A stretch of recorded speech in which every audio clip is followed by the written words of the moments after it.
Eu não vou fazer um discurso sobre os 18 anos, senador Everton. Não vou fazer um discurso de rever, mas farei um discurso de transver, um discurso voltado ao futuro, voltado a um convite à reflexão coletiva acerca dos rumos do nosso país. Transver, na dicção do poeta, significa ver além. E nós sabemos bem que a nossa realidade, os nossos contextos, são marcados por múltiplos desafios. E nós precisamos saber e responder como nós vamos superar tais desafios. Eu venho, paradoxalmente, senhoras e senhores, aqui, fazer uma profissão de fé na política. No momento exatamente em que dela me despeço, quero reiterar a minha total confiança, a minha total crença de que não há bom caminho para o Brasil fora da política. Nós precisamos de uma política forte. E nós só teremos uma política forte com políticos credenciados a exercer a liderança que o Brasil exige. Nós precisamos, senhor presidente Rodrigo Pacheco, retomar a ideia de deveres patrióticos, deveres cívicos. Nós não podemos sucumbir à espetacularização da política. Um bom líder político jamais pode ser um mero artefato midiático submetido à lógica dos algoritmos. Um bom líder político tem que ter causas que definam o seu lugar. Porque se ele for um mero artefato midiático, se ele for submetido exclusivamente à lógica das redes, é claro que ele não estará exercendo o papel de liderança necessário à construção do futuro. Nós precisamos de ter causas para ter identidade. E me parece, senhoras e senhores, nessa hora derradeira que aqui estou nessa tribuna, que nós precisamos iluminar as causas primaciais para encontrar os caminhos necessários ao Brasil. Não me parece que a política brasileira, presidente Pacheco, possa contornar o tema das desigualdades sociais. Nós temos uma tendência posta na conjuntura em que uma parte do Brasil vive no século XXI e a outra parte do Brasil vive no século XIX. Eu não consigo conceber a política sem tratar das mudanças climáticas, porque os fenômenos climáticos extremos se multiplicam nas nossas esquinas, nas nossas cidades. E menciono também à guisa de exemplo do que chamo de causas definidoras do lugar da política. O tema da tecnologia, da internet, da inteligência artificial. Nós estamos numa conjuntura em que, de modo contra-utópico, pessoas podem sobrar. Nós estamos numa conjuntura em que ferramentas podem não apenas apertar parafusos, mas máquinas, ferramentas podem fazer leis, podem fazer sentenças, podem fazer petições, podem escrever matérias jornalísticas, podem escrever poesia, podem compor romances, podem substituir os grandes artistas da alma brasileira. E chamo isso de contra-utopia, porque isso significará a negação do papel fundamental do homem, da mulher, na construção do seu próprio destino. Esses temas e outros tantos demandam soluções. E essas soluções não virão por geração espontânea. E por isso que faço hoje essa profissão de fé na política. Só é possível consertar consertando. Só é possível consertar com S e consertando com C. Só é possível encontrar caminhos, senhor vice-presidente veneziano, se e somente se a política cumprir o seu papel insubstituível. Nós vemos, infelizmente, senhoras e senhores, uma tendência em larga medida ao esvaziamento da política em nível global. Nós estamos vendo a crise do sistema ONU, a sua baixa eficácia, a sua baixa operabilidade no enfrentamento das conjunturas que levam à multiplicação de tragédias humanitárias e de conflitos bélicos. Nós estamos vendo também, no âmbito interno de cada país, transferências de processos decisórios da política para outros espaços de poder. E aqui me refiro a um tema muito especial, um tema nodal, eu diria, repetido tantas e tantas vezes nesta tribuna, chamado de judicialização da política. Amigos, amigas, eu estou indo para outra arena pública, para outro espaço de atuação.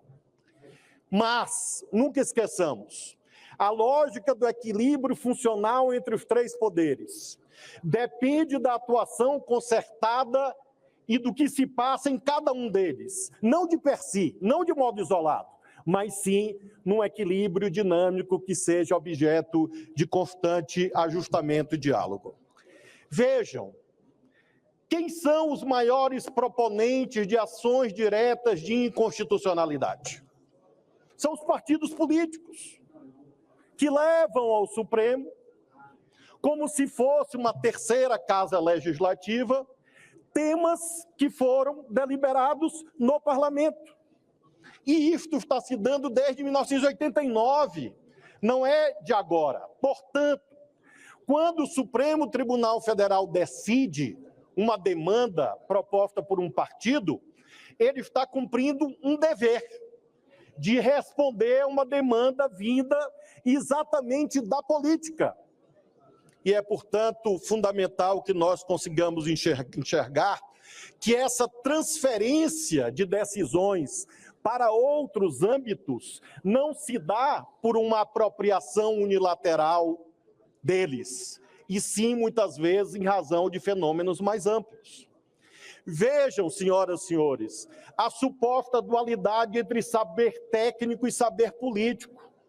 Quantas e quantas vezes o Congresso Nacional erigiu esferas de poder como supostamente superiores por serem apolíticas. E por isso mesmo, fizeram na prática tais decisões uma hierarquia entre saber técnico e saber político. Nós precisamos, senhoras e senhores, creio eu, como cidadãos, cidadãs, valorizar sempre a soberania popular. Claro, o saber técnico é essencial para a definição das políticas públicas, mas ele não nega, ele não exclui e ele não pode estar no escalão superior ao saber inerente da atividade política. Eu sempre me perguntei nesses 18 anos, senhoras senadoras e senadores, afinal, o político é especialista em quê? O político é um técnico em quê? E cheguei à conclusão, nesta hora, depois de todos esses mandatos exercidos, que o político é essencial porque ele é o técnico especialista em democracia. Ele pode até ser um mau político, infelizmente usar, como há em toda profissão, mas ele tem que se submeter ao escrutínio popular.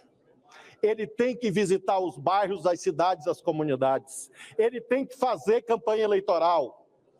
E ao passar por esse crivo sagrado da democracia, é claro que ele deve ser reconhecido como um ator essencial no arbitramento dos direitos e das políticas públicas. É preciso, contudo, ao reconhecer essa centralidade da política, está à altura do desafio.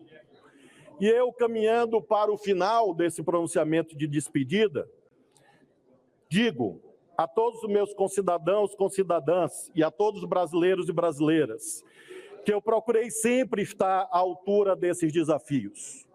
Em primeiro lugar, tendo coragem para me posicionar nas horas, inclusive de dificuldade. E, às vezes, isso não é adequadamente compreendido no momento em que há essa mudança de papel. Evidentemente, o líder político é protagonista. O líder político tem nitidez, tem não só o direito, como tem o dever de ser protagonista dos debates públicos na sociedade. E, para isso, é preciso ter coragem. E eu tenho muita alegria de, nessa tribuna, dizer que, errando ou acertando, como todo mundo erra e acerta, sempre tive posições claras. Em segundo lugar, é preciso ter humildade. O exercício da política demanda humildade para lidar com a controvérsia, para lidar com quem pensa diferente e para entender que seu poder é, de modo inevitável, transitório e submetido à sua excelência, o eleitor, a eleitora. E, finalmente, é preciso ter coração. A política, para ser feita com valores, é preciso ter coragem, é preciso ter humildade e é preciso ter sentimento. Sentimento, inclusive, para, na hora mais difícil, entender que o dinheiro público não é para você se servir, é para servir ao outro, tal como Jesus Cristo, que se ajoelhou aos pés dos apóstolos para lavá-lo. Senhoras e senhores, eu encerro esse capítulo da minha vida, encerro o capítulo da política partidária.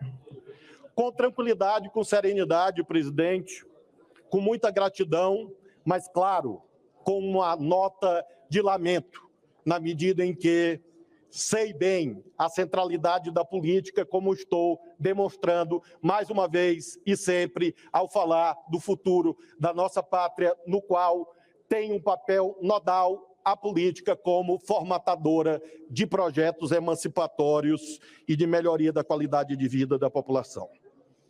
Fiz questão dessa profissão de fé para dizer às senhoras e os senhores que no Supremo Tribunal Federal, onde estarei nas próximas 48 horas, terei coerência com essa visão que aqui manifesto.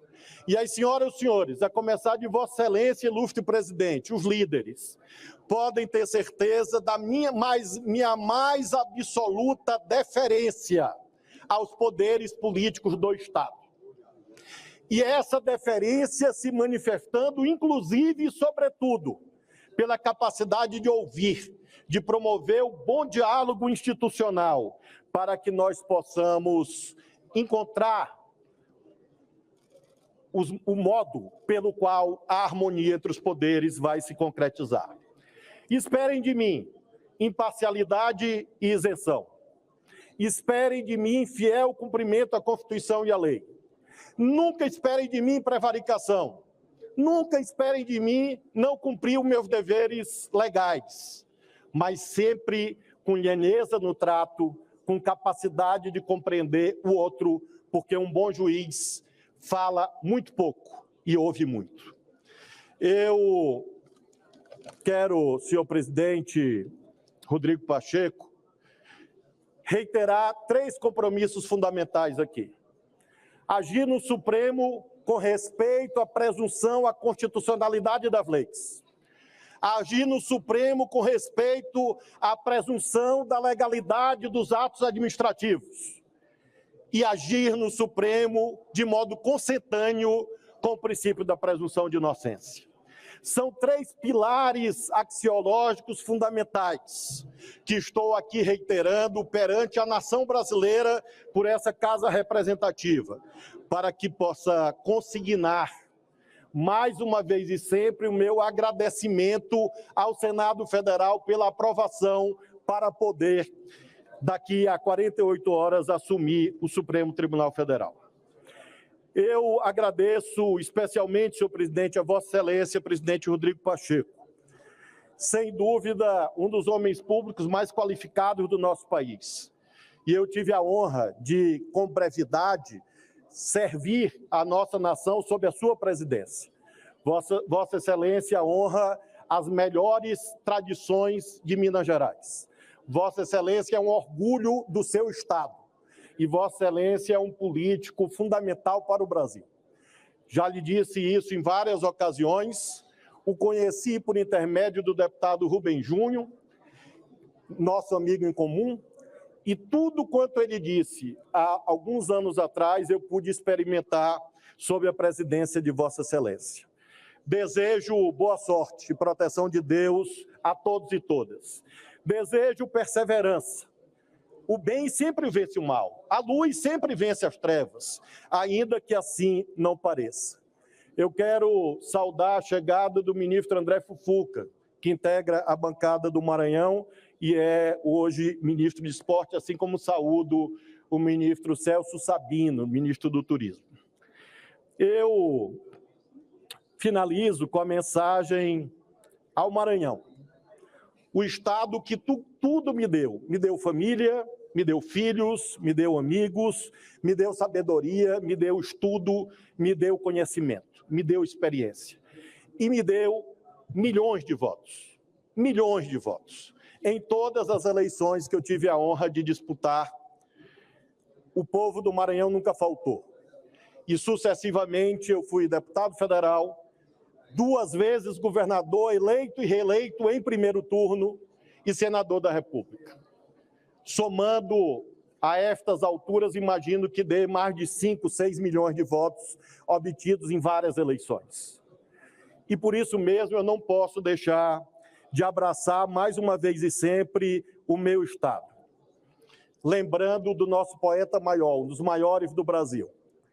E esse poema dele está na minha cabeça há vários meses, desde que o presidente Luiz Inácio Lula da Silva formulou a indicação para eu ser apreciado pelo Senado. Não sei exatamente por quê, mas a canção do exílio de Gonçalves Dias sempre esteve presente de novembro até esse momento. Talvez porque seja uma canção de saudade. E, sobretudo, nesse momento, aqui nessa tribuna, olhando todas as senhoras e os senhores, é claro que o sentimento principal que eu tenho é de muita saudade. Não sei se Deus me dará a oportunidade de estar novamente na tribuna do Parlamento, no Senado ou na Câmara. Eu tenho me animado muito acompanhado a eleição dos Estados Unidos, porque os 2 contendores têm cerca de 80 anos. Então, quem sabe, após a aposentadoria, em algum momento, se Deus me der vida e saúde, eu possa aqui estar. E desejo que todas as senhoras e os senhores estejam, do mesmo modo, ainda que alguns tenham uma certa impossibilidade aritmética. Mas eu desejo que Deus seja generoso para que, quem sabe, esteja presente aqui alguém que compartilhará desse momento daqui a algumas décadas. Não sei se o povo do Maranhão me dará essa oportunidade. Por isso, considero que é a última vez que, portanto, tem essa nota de lamento, essa nota de exílio que Gonçalves Dias imprimiu ao dizer que minha terra, a terra dele, a minha terra, tem palmeiras onde canta o sabiá. Então, olhando dessa tribuna, olhando esses 18 anos, olhando o Maranhão, olhando o Brasil, eu tenho essa imagem na cabeça. A imagem das palmeiras de Babaçu do Maranhão, do canto dos pássaros do Maranhão. E faço, pela derradeira vez, uma invocação, que acho essencial para que um juiz faça. Porque o juiz fazendo essa invocação é uma prova cabal de crença na democracia. Max Weber diz que ser político é como bater com um prego em tábuas duras. E ele diz que a experiência histórica confirma, a experiência histórica ensina que só é possível, só se consegue alcançar conquistas, só se consegue alcançar o possível sonhando com o impossível. A política é o lugar desse trânsito, em que o impossível se torna tangível, em que o improvável acontece. Por isso eu quero lhes dizer com muito respeito, que vai aqui uma nota de inveja. Eu invejo as senhoras e os senhores que permanecerão na política.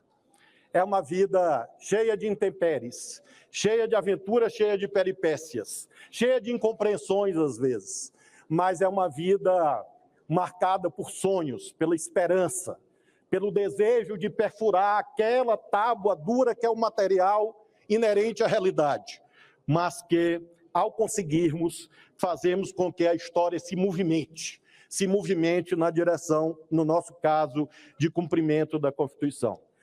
Senhor presidente, essa é a tribuna mais alta que um político pode almejar. E do alto da tribuna do Congresso Nacional, do alto da tribuna do Senado, eu me coloco mais uma vez e sempre como um servidor da população. 35 anos de serviço público. E nunca estar no alto significou para mim estar longe. Nunca estar no alto de uma tribuna como essa significou privilégio, significou ânsia de poder, significou negação do direito do outro. Eu agradeço a todos e todas pela gentileza da presença, agradeço a todos que colaboraram comigo e agradeço também aos meus adversários. Eu não seria o que sou sem ter enfrentado tantos adversários. Se considerem todos eles também integrantes do meu patrimônio de gratidão. Eu estarei sempre à disposição da nossa pátria, à disposição do Senado. Boa sorte às senhoras e senhores. Viva a política, viva o Senado. Presidente. Obrigado, senador Flávio Dino. Nós temos alguns... Presidente, também quer. Obrigado, presidente.